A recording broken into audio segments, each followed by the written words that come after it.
Welcome to Annie and Ari on 3. We're here. We made it. Big 12 Media Days. The offseason is over. Our long national nightmare has ended. We get fresh football content today. We ran into Kenny Dillingham already.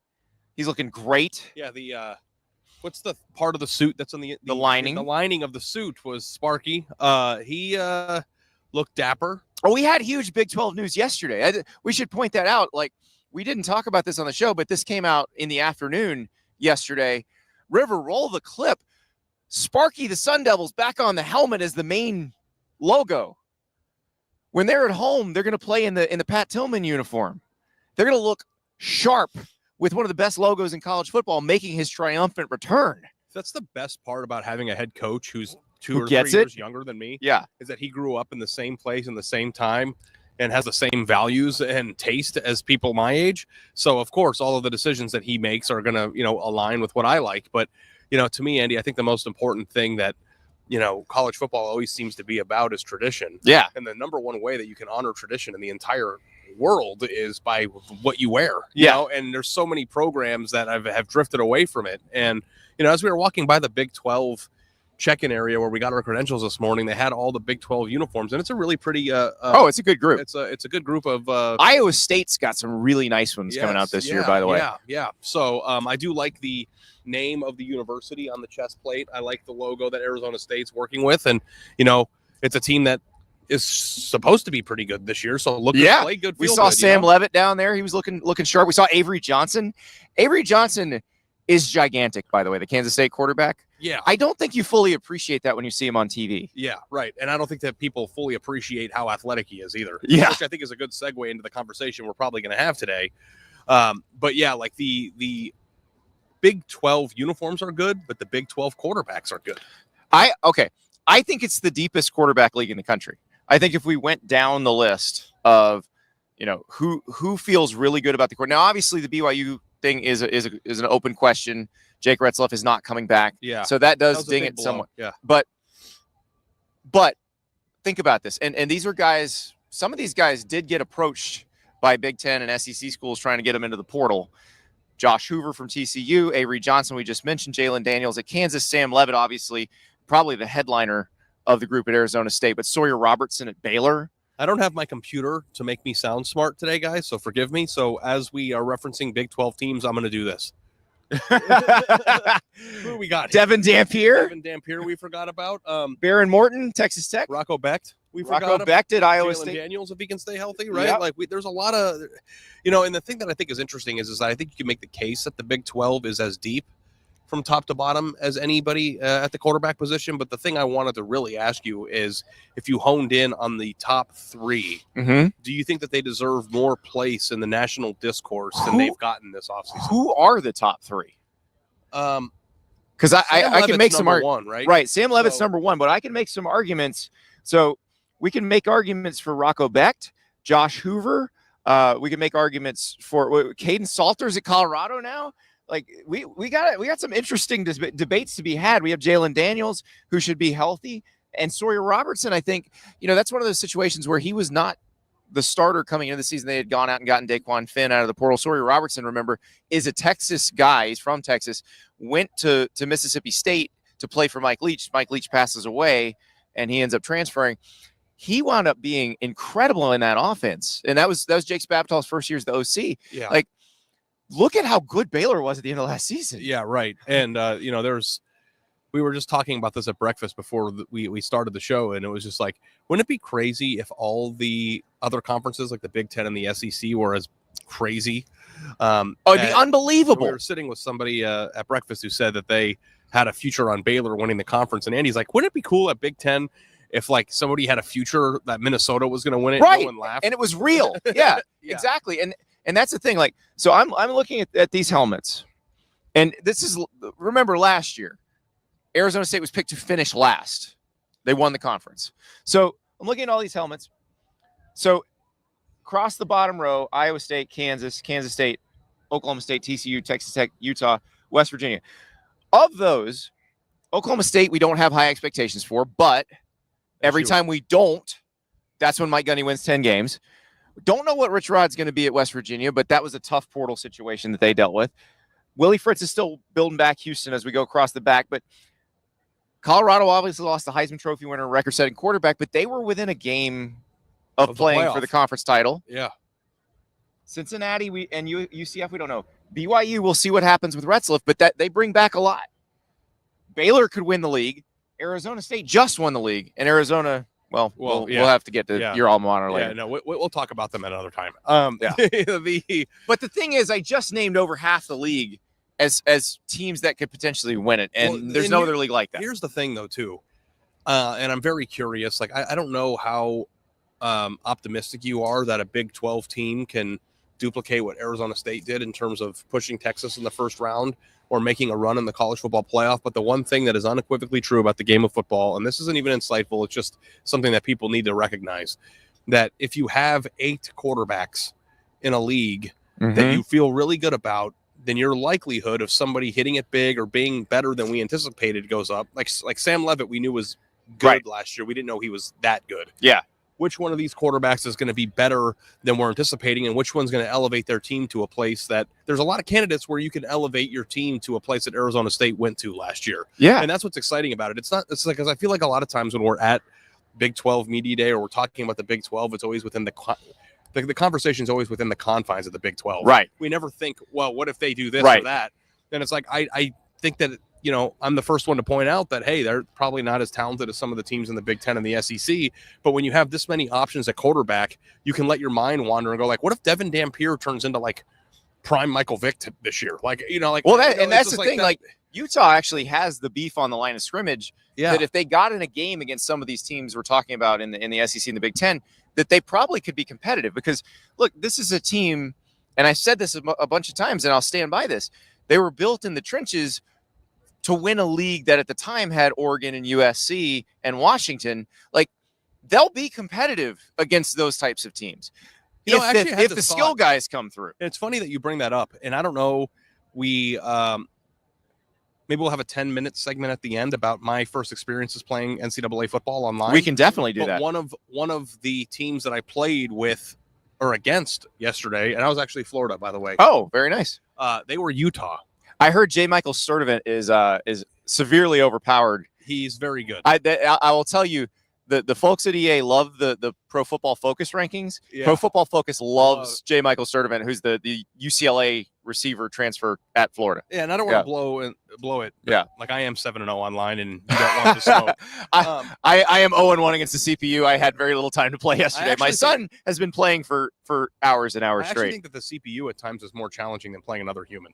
Yeah. But anyway, he was playing with Utah, and they made Dampier really fun. Okay? All right. And I was thinking to myself, what if we got peak Utah, like the Utah that beat USC 2 years ago in the Pac-12 championship game? Mm-hmm.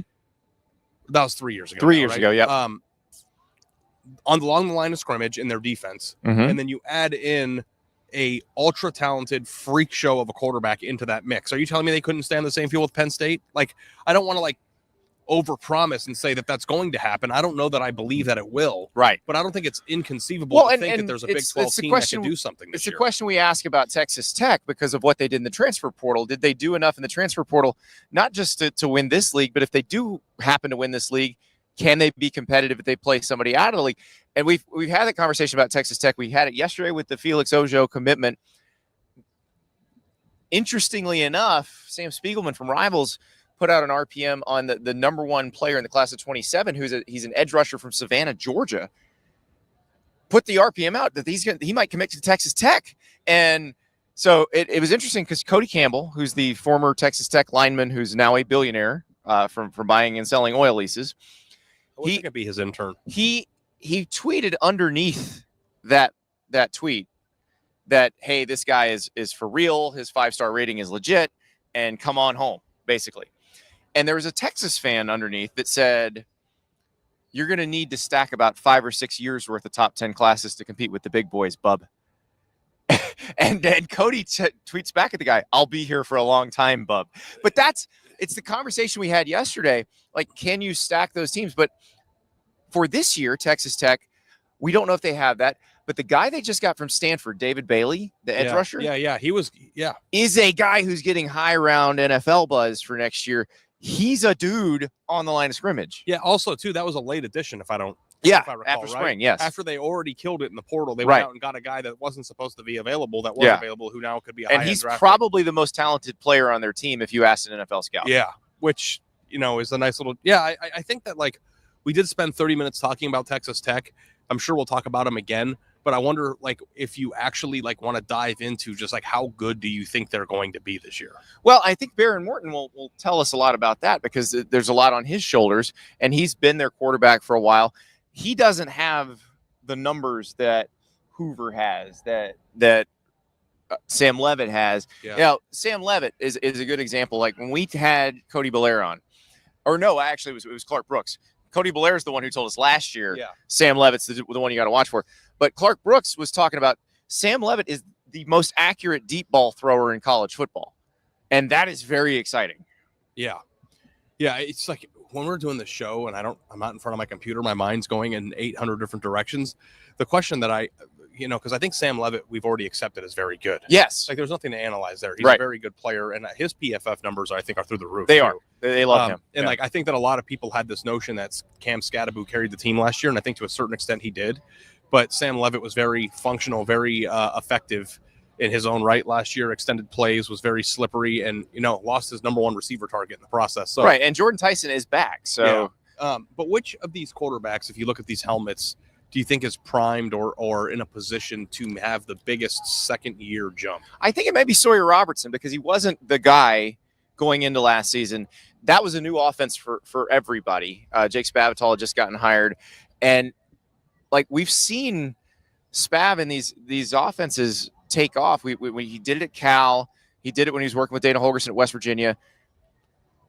They really did click toward the end of last season, and they were probably the toughest out in the league at the very end of the season. So that's the one I'm watching because he's had a full off season as the guy. Yeah. And this offense, once you master it, you have a lot of answers to what the defense throws at you. Yeah. Avery Johnson now, do that. Oh, okay. So Avery Johnson's the one I'm most interested in because we always talk about that jump from your first year as a starter to the second year because he has all the physical tools you want. He's big. He's fast. He has a huge arm. He's a freak athlete. I don't feel like – because when they kind of sprinkled him in his freshman year when they had Will Howard, you saw some of the speed. And I think it was the TCU game where he just blazed over TCU for a bunch of touchdowns. But then it felt like they couldn't put that together with him in the passing game. Like you weren't that worried about him just destroying you with his legs, and therefore he wasn't dominating in the pass game either. Because that's one of those things. He's not, he's probably not a 1-1 NFL type guy. So he's not going to pick you apart in the passing game if you're not terrified of the run game. But if you are terrified of the run game, then he should be able to take advantage of those one-on-one matchups. The thing that I think is the most interesting with him is that last year, because of the sprinkling that we saw when Will Howard was there, we got it into our heads that he was a trendy, dark horse, Johnny Manziel, Heisman Lamar Jackson type, And we were talking about Johnny Manziel, and Johnny Manziel. Lamar Jackson was my comp because of the way he moved. And I went back to like Lamar's freshman year at Louisville when they kind of sprinkled him in at the end. But then there wasn't that jump. Like Lamar made this massive jump between his freshman and sophomore. It's like really hard to compare. My personal opinion, and we've had this discussion on the show, and it's kind of hard to whittle it down to one person. But the best college football player of my lifetime, I think, is Lamar Jackson. It might be Tim Tebow. It might be Reggie Bush, Cam Newton. Those are the four. But I don't think that Lamar Jackson, like if you go back to those Louisville teams. He was unbelievable. And they were not very good around him. But like to make that comp and not be laughed at last year. Okay. And then also too, Johnny Manziel, say what you want about the guy, but he might have been the most exciting player. He was a dominant college player. So like, these are the expectations for Avery Johnson. He didn't come close to reaching those, and obviously rightfully so, right? Right.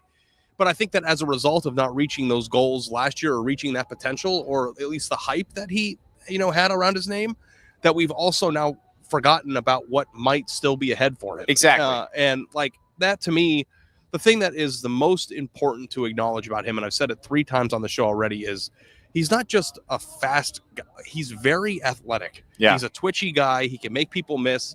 And if he can put the passing together, like, I think he has a chance to be a really, really good, productive player. And Kansas State's always really good. Exactly. That's the other part of it is Chris Kleiman does such a good job of building that team the right way and having a bunch of good players around the quarterback. Like, I think they're going to be, again, a team you have to worry about winning this league. And, you know, they could not put it all together last year. There were a couple games where, you know, turnovers killed them. So if Avery Johnson makes the leap, you're talking about them as a very viable conference title contender. Yeah. So many teams. Kansas. I was just looking at Kansas. So helmet. Kansas last year lost a bunch of games early in the season that they shouldn't have lost. You saw them at the end, like when they beat Colorado. Like, you knew this team had kind of made the turn and figured it out. But unfortunately, the first half of the season was so bad that you didn't really get the full experience. But when Kansas is humming, they're a very hard team to beat. Exactly. And I think Leipold's done a really good job there. And when you think about what Lance Leipold took over, Ari, it has only been 4 years since they fired Les Miles on the last day of spring practice. Think about that. And then last year too, Andy, they had a really tough start and then won a lot of games in the second half of the season. It was viewed as he has people in Kansas viewing things as a failure. Yeah, it's amazing how quickly that went, how they looked at, like, the idea of last season being a disappointment to them. If you'd have told them in 2021 that you're going to win some games, they'd have been like, some games? We'll take some games. We don't win any games. Yeah, some games. But that's a testament to what they've done, because the expectations are higher. They are supposed to make a bowl game every year now. They are supposed to compete for the conference title here. Yeah. Who else? Do you want to do your Oklahoma State diatribe of nobody thinks they're going to be any good? Here's the thing, and we're going to talk to Mike Gundy while we're here, and I'm fascinated, and maybe we'll just straight up ask him, how is it that you always come out of nowhere when your back's against the wall? Now, the flip side of that question is, why is it when there are expectations, you guys don't meet them? Last year, huge expectations. Ollie Gordon was back. They were very bad. But this is the kind of year where Oklahoma State wins 10 games. And I don't know why that is. And perhaps Mike Gundy can shed some light on that, because, you know, maybe it's they operate better without expectations, or maybe when certain players have huge expectations in that program, it doesn't work out quite as well. The thing about the Oklahoma State program is they're never terrible. That's the thing. Like last year, they kind of were at the end of last year, yeah. But they're always consistently solid while being well coached in years where, things aren't supposed to be good for you. Actually, can play quite well in this conference. Yeah, if the team gets hot, and I think he's been a very good for Gundy. That's the other part of it. So they've done a lot to change what happened last year. So. I would love to give you some expert analysis on Oklahoma State, but they're not going to tell us who's going to start at quarterback. We're not going to know a lot about this team. There is a quarterback on Oklahoma State's roster that I became quite obsessed with during the recruiting process. Oh, yeah? House Haney. I don't know if you remember this kid. I went and watched him at a few camps, the Elite 11, qualifiers and stuff, and he was the sharpest, most accurate quarterback out there, Andy. And the thing that was so crazy to me is that he didn't have a high star rating because he was smaller. Mm-hmm. He's not as tall as some of the other players. And I wrote this huge column about how it doesn't matter whether or not he comps for the NFL. He was committed to TCU out of high school. Yeah. He's from the Alito, Fort Worth area. All you need is a really good college quarterback. That's all these guys want. And I thought that he had a pretty good chance of doing it. He's now transferred to Oklahoma State and is on their roster. So I would look out, how I am. Fall in love with somebody during the recruiting process and can't let go of it. But I'm very curious to see if he figures into that quarterback situation at any point this year. Yeah, I am very excited to see all of it. Devon Dampier is the one that feels like the biggest wild card to me, because if he is really good, and the thing is, I've seen your critiques of him. I've seen why you guys are excited about him. He obviously is not an NFL passer. We get that. But I think if he's good enough on the ground, and he was electrifying on the ground at times at New Mexico, if he's good enough on the ground, they're going to be open receivers. He's not going to have to throw, perfect tight window Joe Burrow throws. I'm also too like when did the standard of being excited about a college quarterback move to he has to be an elite level NFL passer? I think the draft industrial complex kind of does that to us. And look, of these guys, it's Sam Leavitt. That's the one they're excited about. And probably if Avery Johnson makes a jump, they'll get very excited about him just because of his measurables. Yeah. But for me, like, we're a college football podcast and we spend a lot of time talking about the NFL in the offseason. But like, all I'm concerned with, Andy, is whether or not somebody's going to be a good college player. Exactly. And I think you can be a very productive college player or very exciting college player. Especially a quarterback. And like in college, you don't have to make the same level of throw in the that you do in the NFL.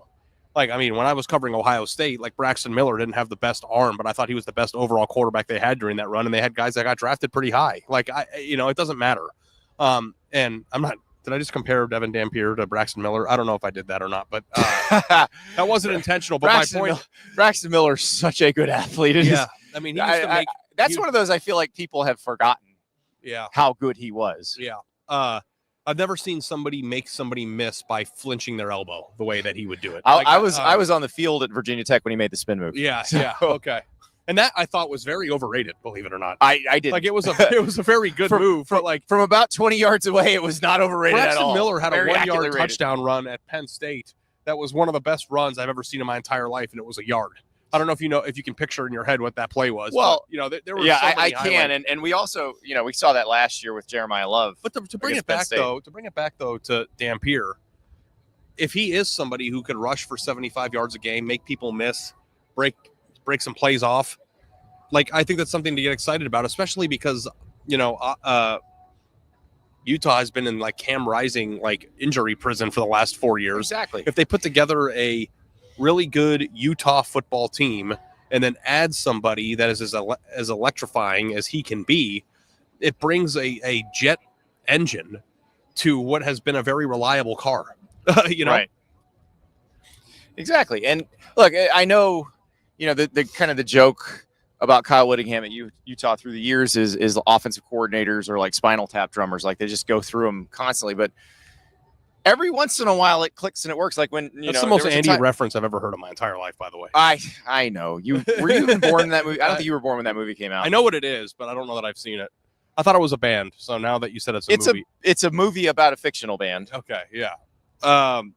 But yeah, so a lot of exciting I'll say that like if we did an exciting rankings, like Sam Leavitt would be like in the middle of the pack for me somewhere because I know he's a proven entity. Yeah. And for me, and this has always been interesting, even like in the off-season rankings when I do like what games are you most excited to watch, or I'm always most excited about revealing the unknown. Yeah. I'm not always excited to like that's why like the Ohio State-Texas game, there is a little bit of that with Arch Manning, but like the unknown in finally seeing something and like seeing him on the field with those athletes, because like that's the other thing too. It's like, he might not be an NFL Dampier we're talking about, with Spencer Furneaux Spencer Furneaux is going to be an NFL guy. Like he's going to be a bunch of NFL probably players, a first-round draft pick.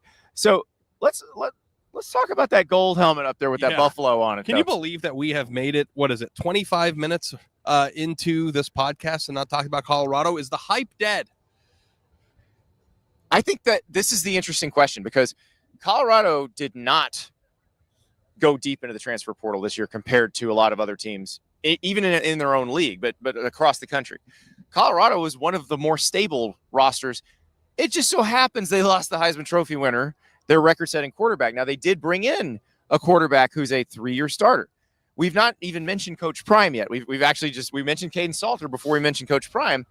But I felt like Deion Sanders did a good job last year at creating a program more than just churning the hype machine. You're buying that. That's I'm not doubting you, but like you're all in on that. I don't think they're going to suddenly be 2-9. I don't. Right. Do you think they're going to be 6-6? That I don't know. But okay. You can ask that question about every helmet up there. Yeah. Like because there are teams up there that we think are going to compete for this conference title who are going to be 6-6. Yeah. And there are teams that we think might be 6-6 that might be in the hunt for the conference title. So here's the thing that I was most impressive about Colorado last year. There were a lot of people who don't like Deion who said that Colorado was going to go as far as Shedeur and Travis took them. Right. But if you actually watched the sicko Colorado games, not just the ones that were on national TV, the sicko ones that we watched. Yeah. I came away from last season very impressed with Coach Prime. Better on both lines of scrimmage as the season went on. Like they couldn't. They were well coached. Yeah, they couldn't block when they played Nebraska early in the season. But if you watch them at the end of the season, they were blocking well. They were playing fast assignment oriented off the edge. Yeah, no stupid mistakes. And like it's funny because we thought Deion Hayes was going to make this huge difference off the edge. He ends up redshirting and transferring. Yeah, like the other guys were the ones that wound up playing well. But my point is that I thought they were a very functional, and like I was very nervous too at the beginning with the Sean Lewis stuff. I thought that was going to turn. I thought the whole thing was going to be a complete circus, and I thought Deion Sanders really found himself and his staff as the year went on, and they weren't just in games because Travis Hunter. I mean, I think people forget Travis Hunter missed like 4 games last year, and they were winning games without him, didn't he? He only missed 1 full game. He did? Yeah, he went out against Kansas State, and that was probably why they lost. They lost that game, and then I thought he missed 2 more. Yeah, I don't know. Maybe I'm off. But so the point remains, I don't think that they were only good because of those 2 players. That said, when you have those 2 players, which you could say are arguably 2 of the best players in the entire conference, when's the last time before Deion Sanders was there where Colorado, they actually they're taking out the national championship trophy here. I don't know who that's for. There it is. It's for us. Yeah. We're the champions. The thing comes off the base, by the way. We learned that. J.D. Vance taught us that. Yeah. Well, I knew that, but J.D. Vance taught the world that. Yeah, exactly. When he dropped it. See, I didn't know that when J.D. Vance did that. So people were just like, oh, my God, he broke the trophy. I'm like, no, he just held it wrong, guys. He didn't break it. He didn't hold it. Yeah, he did not realize it was coming off the base when he pulled it. The base is separate from the gold part. He right. Held it from the gold part. Right, because that's when the coach gets it, they take the gold part out, hold it up in the air. Exactly. Okay. Yeah. That's what I don't really understand why they do that, though. I would probably make it one piece, but I didn't go to medical school. Well, I think because they used to have the Waterford Crystal football, where you could take the crystal and you would take the crystal football, and yes, which by the way was the greatest trophy ever. Well, now the greatest example of that one getting broken. Dude, we'll test your recruiting knowledge here. We'll test everybody in the chat. I don't even know what you're talking about. I've already failed. So it was one of the Florida trophies. I want to say it was the 06 one. Okay. What recruit did he break it? And where did he play? He broke it with his ass. He bumped it with his butt, and it broke. Where did he end up playing, and who was it? I don't have any memory of this. I know somebody in the chat's already answered it. Let me see. From where we are, I can't see it, but did they get it? Did somebody get it? Nope. All right. It was Orson Charles from Plant High School in Tampa, Florida, who ended up playing tight end at Georgia.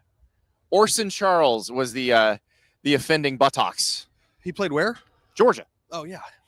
Very good tight end for Georgia. Did he get his own? Did he win? Oh, no. What year was he? He would have been like 2010, 2009 to 2012, that era. Man. So, Mark I guess Richt, if you do era Georgia. break the national championship crystal with your ass, they still wanted him. he was really good. The only appropriate thing to do is go play for a rival. You think that's going to stop Urban Meyer from recruiting a guy? Yeah, like Michigan, like J.J. McCarthy broke Archie Griffin's Heisman with his ass and then went to Michigan. And then broke the soul of the state afterward. I don't know.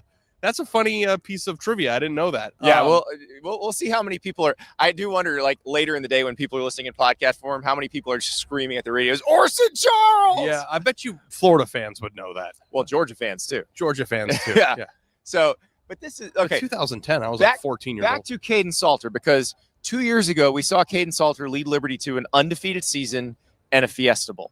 Now, Liberty's schedule we know is not the best, but Liberty's players also are not of the caliber that he's going to be playing with at Colorado. Now, he had C.J. Daniels, who was at LSU, is now at Miami. Could you say that Liberty's players, commensurate with their competition, were much better than what he has at Colorado? Yes, Liberty's players compared to Conference USA, that's the best roster in the league. So he's not playing with the best roster in the league. Now, his roster's elevated, but so are all of the opponents. So I wonder if there's even a difference there. It's going to be fascinating to see. And he's played a lot, because this is what we talk about with guys in the portal. sometimes just having played a lot of college football games for a quarterback is a massive advantage. I mean, that's the one thing that they say is an underrated metric in the draft. How many snaps as a starter did you take during your career? Also has a pretty like Bo Nix when he becomes the Denver Broncos starter. Yeah. Well, he's been Auburn and Oregon starter for 5 He's already years. Played 1,000 snaps as a starting quarterback. That helps you. So here's the thing too about Colorado that we don't talk about. We talk so much about Bryce Underwood at Michigan. Yeah. And maybe that's because he has a clear because he's going to start. Field. Yeah. But we talked a lot about Bryce Underwood before it was clear he was going to start. Yeah. We talked a lot about Juju Lewis before he picked Colorado and when he picked Colorado. Is Juju Lewis going to play this year? Well, I think you have to, when you have a quarterback who runs around a lot, because I think Caden Salter is going to start. But you got to have that next guy ready, and that's going to be Juju Lewis. Or but we always play that, do you have a package for him? Do you do this or do you do No, that? I think you just have him ready because there may be a moment where he just has to become your starter. Because the whole thing, too, that was so interesting was that it's Deion's going to go get a 5-star quarterback out of – and Lewis finishes a 4, I think, right? Yeah, he did. Unrivaled. But still a very highly rated quarterback. But everybody thought, well, Shador's leaving. They got to go get a 5-star freshman to come in and take over right away. And it's that's not what they did. And I thought that was the sign of a functional program. Yeah. But yeah, I think Colorado has lost all of its hype. And I wonder if Deion can work magic in a way where they're out of the spotlight a little bit. Yeah. And then surprise people. Yeah, this is the real job now. The Louis luggage is gone. This is a job that we were uncertain he was going to be around to do. Right. At the beginning. And this is where it gets – but here's the other part of it. And Colorado fans are going to hate this if I say this. If he wins now, he's going to get snapped up by somebody else. I'm telling you. Because this will be proof that what he does works. I've never understood the Deion Sanders to the NFL stuff. No. I've never understood that. But if he can win now functionally at Colorado – then I can start buying. Because I didn't even think that he was qualified for any SEC job when he took the Colorado job. But being a 3-year head coach, somebody who got Colorado, I'm going to say it again, Colorado to the brink of the playoff. Now, if I were him, I don't know that I'd leave Colorado if I get this thing going because why would you? Because I think they can make that roster the best in the league. Now, we talked about Texas Tech and what they're doing. They obviously have a plan and a desire to have the best roster in the league year after year. We can talk about BYU and what they're doing. They just got Ryder Lions. They are clearly going to make a big effort to have one of the better rosters in the league. Colorado can do that. They have Jordan Seaton starting at left tackle, one of the best offensive tackle prospects in the class of 2024. He stepped in immediately, started right away. Looked like he was pretty good right away. Don't go on the rant. With the Jordan Seaton rant? You want a talent accumulation rant. Don't even worry about that. No, I do think that they will be solid. And I'm very curious to see what Deion's going to do to get us back into the hype train because he's going to say something. He's going to do something. Yeah. But the thing that is interesting about him leaving, the notion of him leaving is that the superpower that Deion Sanders has is his ability to make something that wasn't cool. Mm-hmm. Colorado is cool. And I wonder if there's a sweat equity of being there for 3 years and turning the image of Colorado around that you don't want to start over. Well, and they've also, especially because he's worked there a while, he's got it the way he wants it. And they're willing to let him do it the way he wants it. Some of these other, these SEC and Big Ten schools, there's a lot of, we've done this way for 100 years, and that's how we're going to do it. Colorado said, hey, we're 1-11. You come in and fix this. You do what you got to do. I do think there should be some appreciation there. And I don't know. And maybe this is me being at a job now. And I've done this a couple times in my career. And I've probably gone on this rant before where I like the startup phase. I enjoyed being at the Athletic when it was very young company where, me too, kind of flying by the seat of its pants.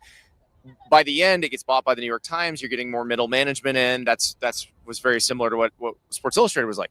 And the company we're at now, young, new, flying by the seat of our pants kind of thing. I love that part. And also we helped build it. So the way we want to do things, we don't have somebody coming in and telling us you need to do this way. Yeah.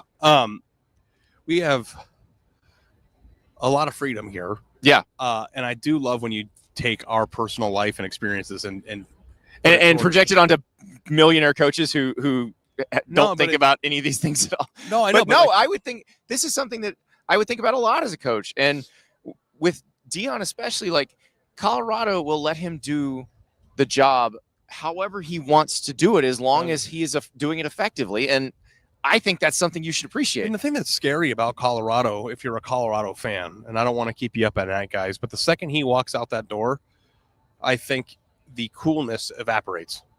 Like, do you think that like Deion Sanders can build something that has staying power there that without him, or does it only work with I think him? you have to. It's a very hard needle to thread whenever that is, whether it's 2 years from now or 20 years from now. Because like I don't know if I'm just imagining this, but their uniforms got cooler. Their uniforms were pretty cool before. No, I know, but like they look better in their uniforms now. Their attire on the sideline is better. He is one of those people, and there aren't that many of those people walking the earth who have that much aura. Who, by the very virtue you and Deion are the only two I've ever seen. But by the very virtue of their presence, everything changes. The whole outlook changes. The way people view you changes, and that's hard to do. And I think that so much of the battle in college football, Andy, is just being cool. It really is. I mean, it sounds true. Stupid, but no, it's not stupid because and it's interesting because we were talking to Kenny Dillingham earlier this morning, and I was thinking about this, because realizing he's younger than you. Yeah. So he's 35 Which made years me feel old. Yeah. But the thing is, he can connect with these players better than people our age can, or people maybe Kyle Whittingham's age can. But he's still a geezer to them. And he also looks very young too. Yeah. But he also is trying to make sure that he stays, attached to that age group. While also bringing them back. Yeah. Because the thing that I've discovered in fatherhood, Andy, and I know you know this, is how much different pop culture and understanding and coolness changes from a 10-year period. Yeah. So like being 15, 20 years older than your players, you're still young when it comes to your peers, but you're still ancient in comparison to the people on your team. Yeah. And you know what's cool. Because like I'm 38 and I know what's cool still. I know what kids think is cool. But the thing about Deion that makes him different from every other coach in America is he's instantly cool. No matter what, he's cool. He doesn't have to try. He doesn't know what's cool. He himself makes it things cool. Yeah. And that's the superpower. Yeah. So like the cowboy hat thing. Right. Could you imagine any other coach? Brendan Marion's doing it now. Yeah. Does it work? We'll see. We'll have to watch some Sacramento State games and find out. But no, Brendan Marion's actually really, really he's cool. got his own style, he's he's trying to do it his own way. And that's I appreciate that. I think and they also got a commitment from a pretty high-end 4-star prospect over the weekend. I don't know if you saw that. Yeah. It's the highest recruit in the history of the program. Well, but that's like what, 10 years? But we're seeing that. I mean, look, with Felix Ojo going to Texas Tech, we're seeing the idea that different schools are going to attract these kinds of players. State's trying to make some moves into the FBS. Oh, I'm sure they're calling Brett Yormark because they tried to get into Pac-12 and didn't. I'm sure they'd kill to get into the Big 12 too. So 2 years ago, I'm gonna change gears here again. Yeah. I don't know how much time it's been because we're not in front of our computers, but 2 years ago, I came to Big 12 Media Day, and it was the first media day the media day that had Oklahoma and Texas the last final time. Yes. And I asked Brett Yormark, how are you guys going to differentiate the Big 12 from a Group of 5 conference after your two biggest brands leave? Mm-hmm. And he didn't appreciate that because, it's a legitimate question, though. Yes. And I said, from a recruiting ranking standpoint, you got the only two programs in the entire conference that are recruiting at a high level leaving. What are you going to do? And I think that what he has done in the last 2 years from a branding and like deals perspective has been remarkable. It's so crazy. And I might write this today. How much has changed because the rules have changed. Yes. 2 years ago, I was like, who's going to carry the banner for this conference now? Like Houston? Like who do you? Yeah. And it's like, we just got done talking about Texas Tech for 30 minutes. We were trying to look at it under the guise of the old rules. Like, how do you win? Oh, Houston's in a big city with a lot of players, so they probably had. But that's not how it works anymore. But Houston has a 5-star commit. They do at quarterback. I'm trying to look at the thing. The Rider Lions is committed to BYU. Colorado has proven it can do it. Yep. Houston has a 5-star committed. Texas Tech has a 5-star Texas commit. Tech is an oil baron running the show.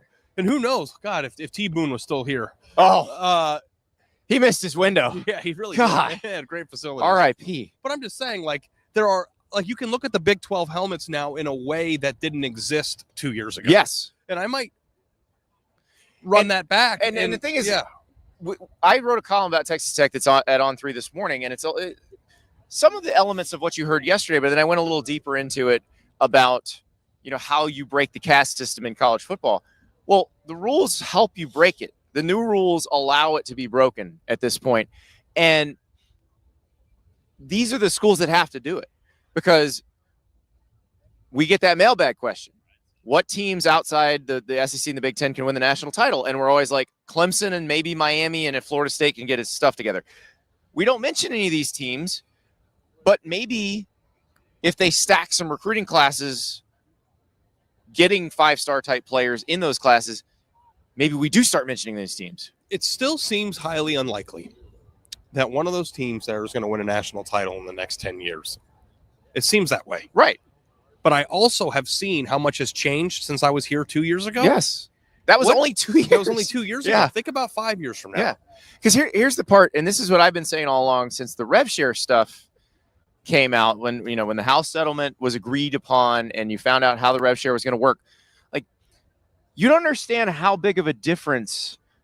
Like, Matt Campbell has so much more to pay players with now than he had before. Yeah. He still doesn't have as much as Texas.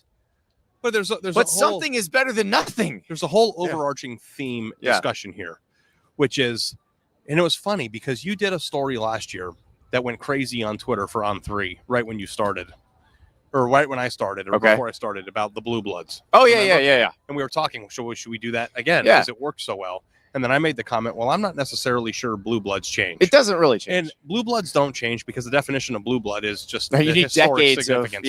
But the thing that was always impossible, and the reason why I have Dabo Swinney on my Mount Rushmore of college coaches, is he's one of the only coaches, at least in my lifetime, that turned a good program into a great one. Now the question is, you know how rare that was during the 15 years that he's been there.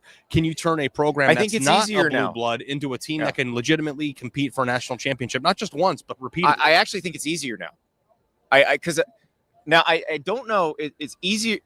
It's easier for Oregon or Tennessee or ones that have been trying to get into that space because they have money already. But the thing is, Texas Tech, prime example. They have a billionaire, actually 2 billionaires, because Cody's partner also played at Texas Tech. They have the funds. They have someone with the resources who can make this work. And look, it doesn't guarantee anything, because we've had people over the years always say, well, if you could pay the players, then some sugar daddy's just going to buy a national championship team. Okay, it hasn't happened yet. Yeah, but can it happen? And like the thing I am very curious of, is there a team over here? Mm-hmm. Is there a team in another conference at the bottom half of that conference that hasn't ever been viewed as a national championship contender? Hey, we got Chip from Colorado and the Dallas Cowboys cheerleader and the West Virginia Mountaineer. See what I told you about this Andy is amazing. Zora? The second Andy shows up, the Dallas Cowboys cheerleader show up. Yeah, Aura. I think they're filming their Netflix show here. Yeah. So, but the thing I was going to say, Andy, and I don't know if this is impossible to do now. Here, let's let this them is look tremendous. At something prettier than us. Look at everybody. Yeah, well, Chip is very pretty. That's what I was referring to. Look at the Mountaineer. That's a man right there, baby. Yeah. That is a man. Look at this guy. Come on up. Is that loaded? Not loaded. Not yet. Not yet. During games, the rules are different. About a month and a half. Okay. Should be loaded extra. Very nice. Should be loaded extra. Yeah, because you're going to fire that thing off quite a bit this year, right? Does Rich Rod come in and give you a speech and be like, listen, I've been here. I know what you do. He's a West Virginia boy, so he says two things. He said, Cade, push-ups and extra black powder. That's all you need. I said, okay. Because everybody's asking, what do you think of Rich Rod? What do you think of Rich Rod? And I said, Rich, what do you want me to tell him? He said, tell him I told you to prepare for more push-ups and tell your people, whoever does it, to buy more black powder. I said, I can do that. That's the easiest answer. How are we feeling about the push-ups right now? Yeah, I think it's scary just because a guy like Rich Rod, you never know. 70 points is a scary amount of push-ups after, because I'm just imagining Pat White and Steve Slayton right now, and how many push-ups, because you got a big frame here. You've been doing it, but that's because it's not just 70. It's No, getting to 70. after the 63 and No, it's a we're not bad at math podcast, but it's a multiple. It's a table. It's 7 exponential. It's 7 then 21, so it's 28. You got to go. It's like I think it's 500 push-ups. If you score 50, it's like 300 push-ups. Yeah, right. And I think Jaheim White's just going to have me down there just. Dude, but you're going to have a sculpted upper body. I mean, how many can you just bang out right now? Like if you had to do 40, 50 burger. Okay, he could do a 50 burger. I could do Ari, 50 burger. work the camera. What do you We're going to touchdown. We're gonna try. Y'all want a touchdown's worth of push-ups? How, you want me to push it down? I want you get behind it and you take a look through here at what we see, and we're gonna see how many push-ups. Yeah, Are you let's do it. Let's do 2 touchdowns. How many touchdowns?